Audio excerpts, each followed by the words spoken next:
A spike in shootings. Tonight, we're hearing how Cincinnati police plan to address the increase in gun violence in the Queen City.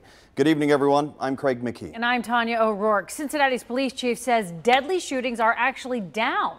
That's compared to last year anyway. Any loss is too great, but we are lower than we've been, quite frankly, in the past decade. 9 on your side's Marielle Carbone heard the chief's comments today. So Marielle, what else did you hear? Well, the chief is saying that the trend in these shootings, it's disturbing, and that's because there really isn't a trend when it comes to location. These shootings are happening all over, and that's why officers are really working to solve and stop these crimes from happening, while community leaders are asking neighbors to do their part. I think about the family, I think about the mothers, you know, and I want to tell them, I'm so sorry what happened to your son. One bullet, it can leave a hole in an entire family. But in this case, 8 homicides in 2 weeks means 8 families torn apart. We're just hoping that the community would just really get tired of this happening. Mitchell Morris is with the Cincinnati Works Phoenix program, which aims to put an end to gun violence.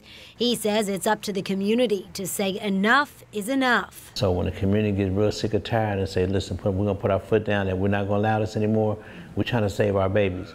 Any gun violence in our city is too much. Police Chief Eliot Isaac says there's been 35 shootings in the last 30 days. Which is very alarming. But he says there's no pattern to the recent shootings and that the department won't change its strategies, with officers relying on ShotSpotter, cameras, community policing, and more. I'm very confident that we have the strategies in place to mitigate this. Despite the 2-week spike, fatal shootings are actually down overall.